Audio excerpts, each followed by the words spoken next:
महर्षियों, अब संक्षेप में पार्थिव पूजा की वैदिक विधि का वर्णन सुनो।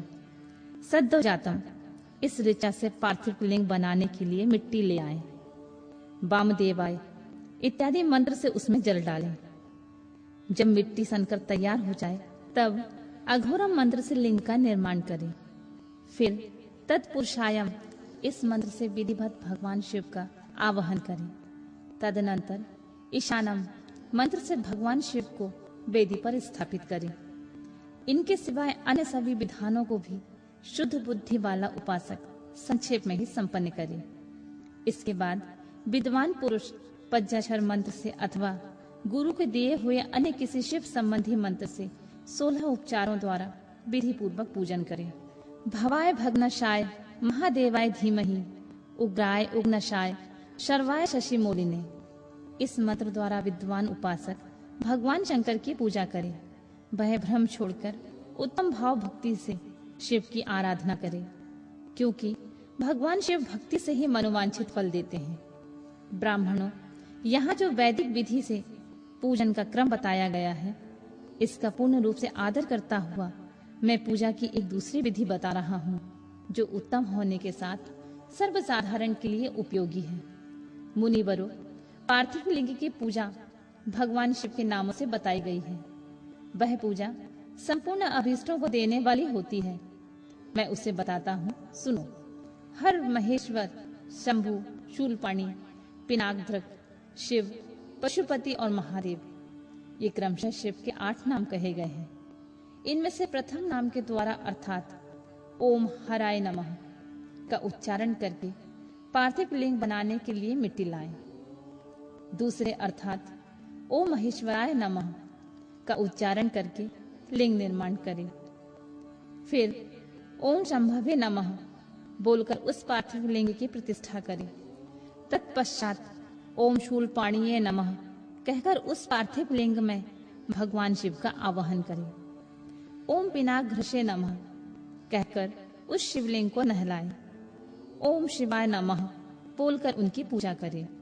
फिर ओम पशुपतये नमः कहकर क्षमा याचना करें और अंत में ओम महादेवाय नमः कहकर आराध्य देव का विसर्जन कर दें।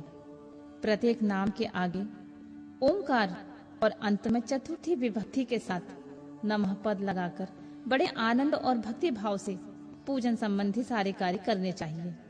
पटशर मंत्र से अंग न्यास और कर न्यास की विधि भली भांति संपन्न करके फिर नीचे लिखे अनुसार ध्यान करें, जो कैलाश पर्वत पर एक सुंदर सिंहासन के मध्य भाग में विराजमान है, जिनके वाम भाग में भगवती उमा उनसे सटकर बैठी हुई हैं।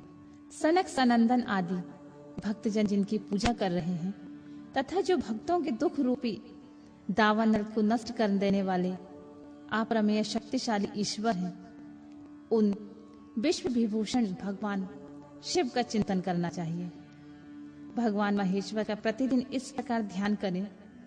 उनकी अंग कांति चांदी के पर्वत की भांति गौर है। वे अपने मस्तक पर मनोहर चंद्रमा का मुकुट धारण करते हैं।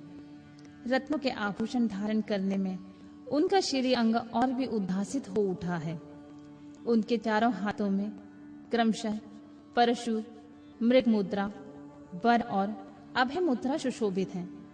वे सदा प्रसन्न रहते हैं, कमल के आसन में बैठे हैं और देवता लोग चारों ओर खड़े होकर उनकी स्तुति कर रहे हैं।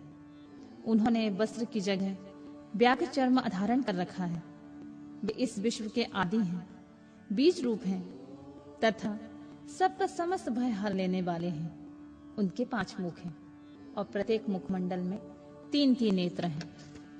इस प्रकार ध्यान और उत्तम पार्थिव लिंग की पूजा करके गुरु के दिए हुए पंचाक्षर मंत्र का विधि पूर्वक जप करें।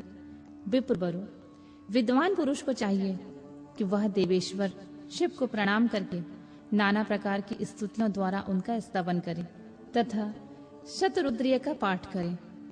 तत्पश्चात अंजलि में अक्षत और फूल लेकर उत्तम भक्ति भाव से निम्नांकित मंत्रों को पढ़ते हुए प्रेम और प्रसन्नता के साथ भगवान शंकर से इस प्रकार प्रार्थना करें। सबको सुख देने वाले कृपा निधान भूतनाथ शिव, मैं आपका हूँ। आपके गुणों में ही मेरे प्राण बसते हैं, अथवा आपके गुण ही मेरे प्राण, मेरा जीवन सर्वस्व है। मेरा चित्त सदा आपके ही चिंतन में लगा हुआ है। यह जानकर मुझ पर प्रसन्न होइए, कृपा कीजिए। शंकर, मैंने अनजान अथवा जानबूझकर यदि आपका जप और पूजन आदि किया हो तो आपकी कृपा से वह सफल हो जाए।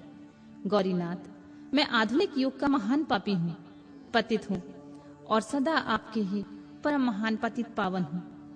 इस बात का विचार करके आप जैसा चाहें वैसा करें।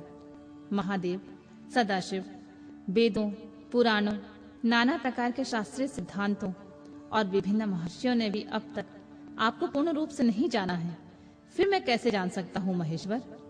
मैं जैसा हूँ वैसा ही उसी रूप में संपूर्ण भाव से आपका हूँ, आपके आश्रित हूँ, इसलिए आपसे रक्षा पाने योग्य हूँ। परमेश्वर, आप मुझ पर प्रसन्न होइए।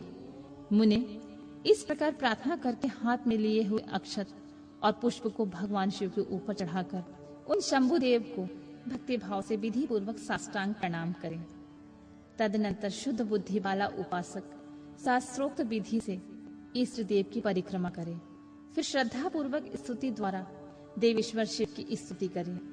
इसके बाद गला बजाकर एवं पवित्र विनीत चित्त वाला साधक भगवान को प्रणाम करे और आदर पूर्वक विज्ञति करे और उसके बाद विसर्जन।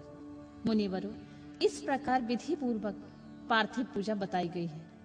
वह भोग और मोक्ष देने वाली तथा भगवान शिव के प्रति भक्ति भाव को बढ़ाने वाली होती है।